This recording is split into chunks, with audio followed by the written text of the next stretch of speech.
Periyar Maniamma Institute of Science and Technology, Tanjavur. Choose who you want to be.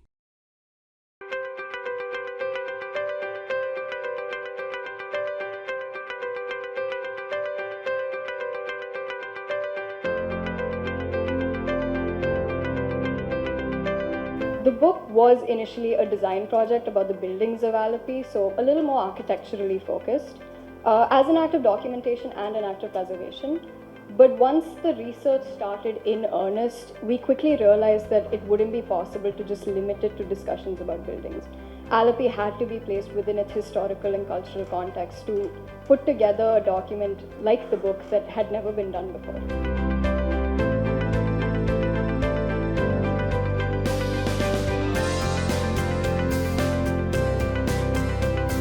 For me, a book like PAS is really going to help you from a very sort of nostalgia is also was only maybe with a few, but memory is with a larger kind of audience. So for me, a documentation and archival project like this becomes very, very valuable and important.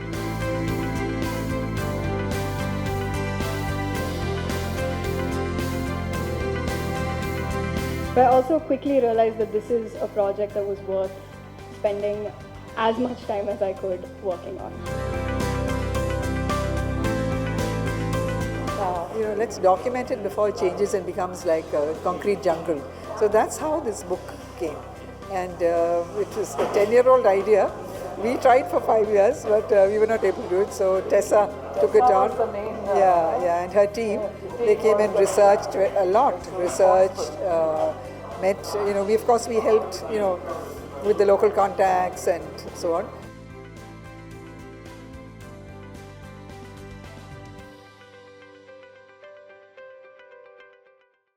I want to ask Anita, from your memory of it, but also as a museum director who thinks about and does work about preserving memory, how is this book relevant to you? Do you find, the importance of the book the way it was intended? The primary the first the low-hanging fruit that everybody responds to is in terms of nostalgia. But I thought the challenge and the importance of a museum like Dakshin Chitra is also to be able to more strongly go from nostalgia to memory, because memory has agency. It gives you a much more stronger sense of identity. There's responsibility. So for me that way, moving. So for me, a book like PAS is really going to help you from a very sort of nostalgia is also was only maybe with a few, but memory is with a larger kind of audience. So for me, a documentation and archival project like this becomes very, very valuable and important.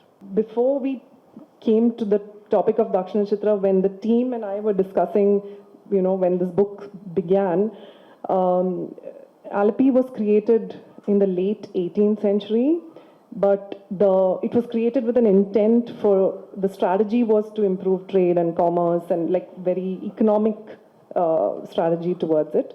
But the byproduct of that is that the town had multicultural influences. There are so many communities to this day who live there and call Alleppey town home. And I think Benny sir can also talk about the way the town looks. It's not like any other Kerala town, which is pretty homogeneous in architecture, in styles, because of, actually it was a direct result of so many people coming from different parts of India to live there. They were asked to come and live there. So there was intention, but I think the visual that came is very different. He can probably elaborate on that. Somewhere in 2015-16, almost once in a week, sometimes at least once in 2 weeks, I used to be in Alleppey. Not only me, my team used to be there. We have conserved about at least 15 to 20 buildings in Alleppey town, of which 3 projects are in the book. And no, I'm not saying that you will be able to talk. So I'm quite emotionally connected with Alleppey. About the book is also, Tessa has been in touch with me. I never knew that. I mean, seeing Tessa today for the first time, but we have been in touch over the phone calls and everything. The book also deals with, and which we call as intangible heritage, not just deals with buildings and things. It deals with something which many of the books, even there is another book which is published before it, it mostly deals from a very historical, architectural perspective. But this book deals with when you read through the book, you will know the ordinary life. It deals with ordinary people, which is very, very nice part of the book which has come. I said, why are we all sitting back and accepting all this? You know, we never question, we never ask, why is this, after spending crores on those projects, why is nothing happening? Not the media, not us citizens, nobody. And those beautiful, beautiful buildings, it's just, I think the bats are there now. And I'll never forget what Visalakshi Ramaswamy told me. She says, Anita, she was very quiet. She said, do you know how many people die crossing the river at that point? Because Tungabhadra is very rough. They use a coracle. So then she said, don't be a fundamentalist in everything, you know. She said, heritage is of course these are complex things that we need to create. Heritage is of course very important, but people's lives. So then for me that was a lesson. I mean, I keep telling her, I said, I tell this to everybody, I said it was like a slap on my face. In 1994, I went all sort of full of righteous anger, and she says, just take a step back, you know, people's lives. So, but you can always argue that the bridge can be built a little road, but there are compulsions that, you know, one can't place heritage over everything else. So there's a negotiation that happens. So about 23 years back, we said before it changes, before it changes totally, let's get something going so that there'll be a realization that these are very valuable buildings. So here we are, these 20 housewives with nil, there was absolutely no funds. So what we did was we thought, why not use the skill of our members? And fortunately at that time we had gone on a walk, my good Mary and myself had gone on walks to different areas. And Calcutta, it was the native part of Calcutta, which looked, I said, as you know, we have so much to show in Alleppey, which they are showcasing there.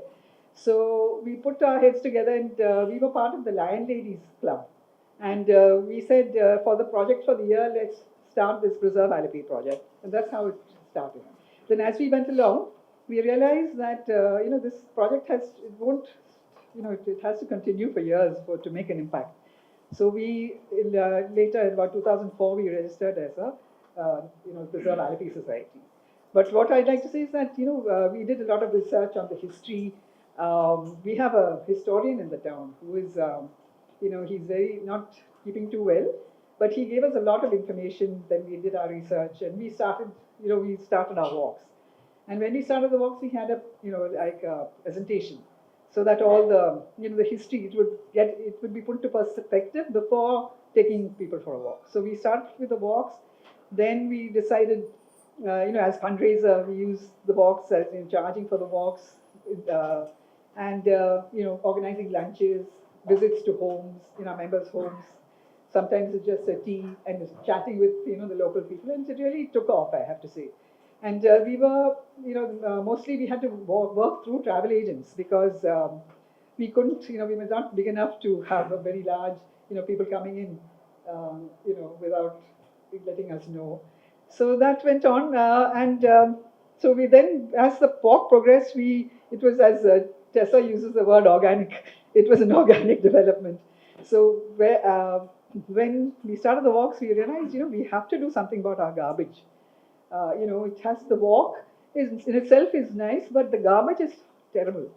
So that was one major project. We went, and we again, lack of funds. We selected street. We went door to door, told people, just collect your dry waste. And then we managed to get two ladies who we bought a trolley and gave them gloves, hats, and they would collect it from the houses and leave it at a certain spot. Just greet everybody. I think everyone was waiting to meet you. No, I think that it's wonderful what you all have achieved. There's that famous quote, and I don't know how to paraphrase it, about how a few people can make a change, and obviously the Preserve Alleppey Society has done that. Public-private initiatives are a challenge, but it can be done, and it is being done across the country in different fields outside heritage. 2 days ago, I was at a mental health conference, and they talked about these challenges across the world in different places. You do need political will for making change happen. But to push and advocate for that political will, you need a bunch of concerned citizens who are going to be at it day in and day out, and that's when you'll see change. So I think as a model, this is brilliant that it's been done. It's done a lot. I think we have a lot to learn from it. And perhaps the model has a lot to learn from other places, because it's not a simple story just about keeping the buildings of, you're not just preserving the heritage of the buildings, you're preserving food, you're preserving traditions, you're preserving the networks of polycultural spaces, which is something that's dying out in the world, not just in our country politically, but it's a very rare space. And the sooner that, or the more we write and the more we talk about, and I hope there'll be many, many re-editions of this book, the more people will know about it, and I think it'll become a great example of what can be done. Rani Chechi and Amai, they are the ones who've put Alleppey into the picture, because we have the backwaters and we have the sea, and everybody goes to do their entertainments there. But nobody would come into this town. And these two are the ones who really put in Alleppey, they've stamped Alleppey into the picture. See, the book is published by the Preserve Arts Alleppey Society. The great thing about the Preserve Alleppey Society is that it started by some housewives or women of Alleppey who thought about the heritage which has been disappearing very fast all these years. And it is not started by historians or architects or heritage professionals. And that is one thing which has happened very uniquely as part of this. The book not only talks about the buildings, it talks about the history, it talks about the people, it talks about the ordinary people, it talks about the heritage of Alleppey, and talks about the past, present, and it covers a wide history part and heritage part of Alleppey, which I think is one of the nice things to happen. And this is one of the first case, very unique things that they come out with their work and the documentation, because it will be very useful for the future generations. And already some work is happening in Alleppey in conserving some of the projects. And 3 of the projects which I have done as part of conservation is also illustrated in the book. So it's quite nice as a thing to be done. I think it is one of the first of its kind in India.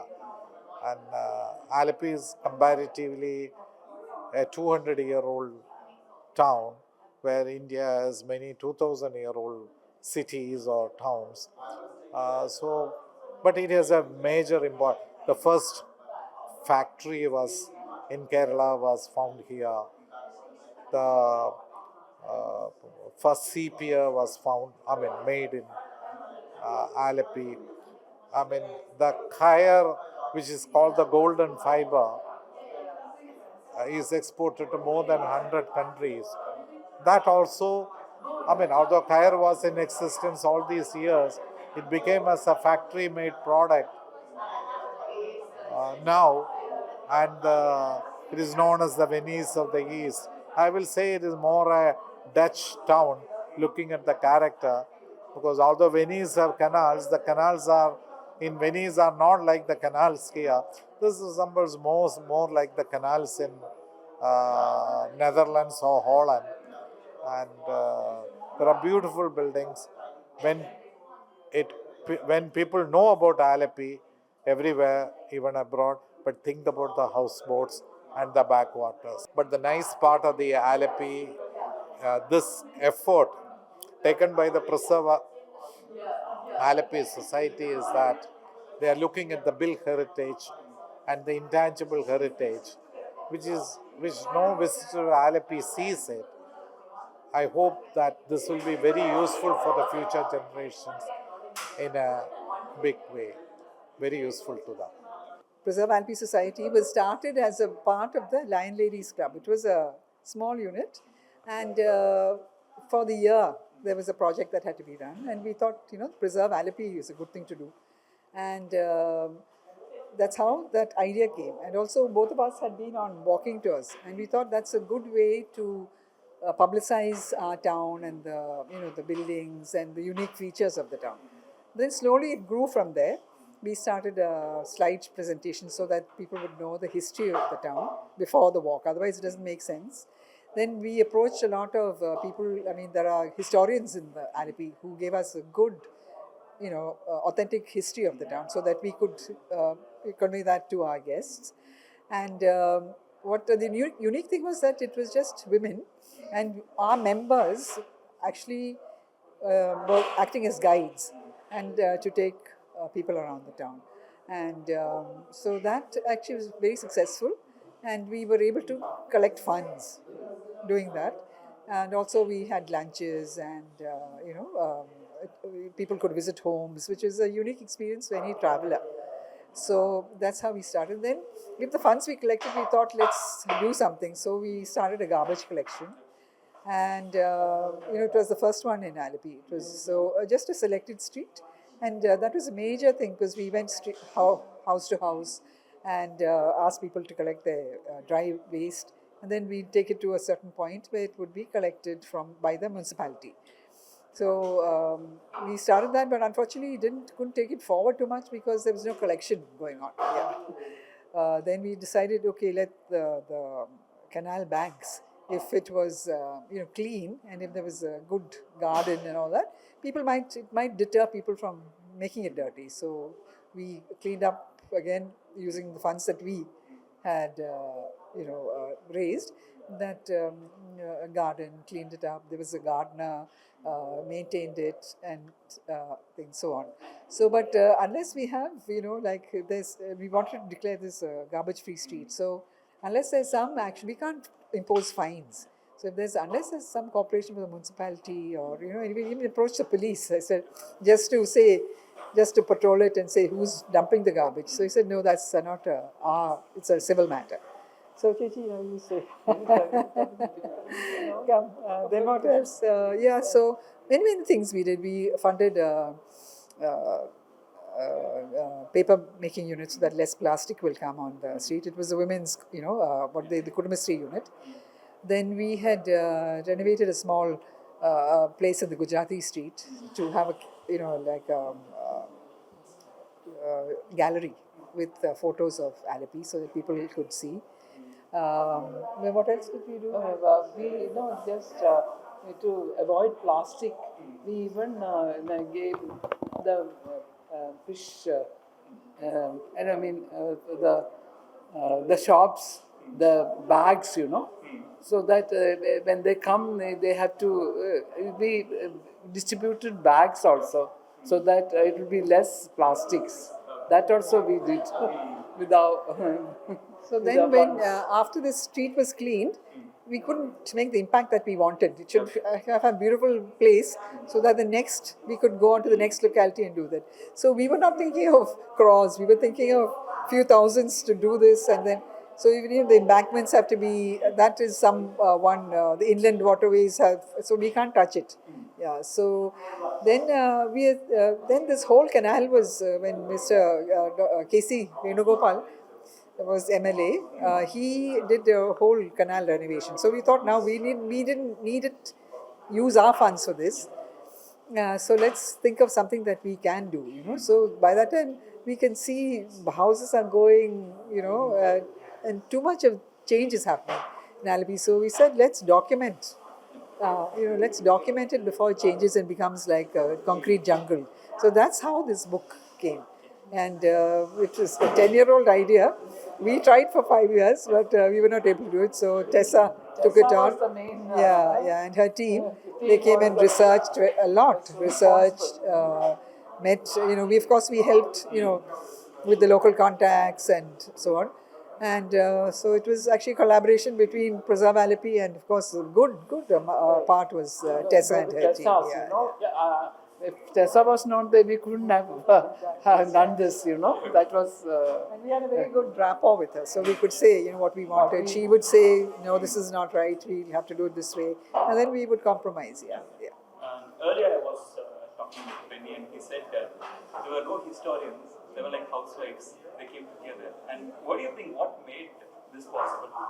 Because I think we were such a close-knit unit that this idea, and then historians, not in our group, but we were consulted. And I think it's just a passion to have a good, clean environment, have a attractive town, attract business into it. It's a very economically, it was not doing very well. So attract people who come to see the backwaters. Even if a fraction of those people come, it would create so many jobs, the hotels, autos, cafes, all that would really come up. So it was, we wanted to use tourism to improve our environment, improve our town. So, Luckily, we didn't have to do any marketing. The travel agents came to us because this is a unique idea, There's a walking experience and, seeing so that part we didn't have to do. So that was, like a good thing that the travelers came to us. And also, I think it's the only, I think it's the only one of a kind in India that this group of women are doing this kind of walks and Hopefully this is the start of a big chain reaction. I hope so. Yeah. I hope so. Thank you. And I hope the book will inspire some, other people. Thank you so much. Thank you. Periyar Maniamma Institute of Science and Technology, Tanjavur. Choose who you want to be.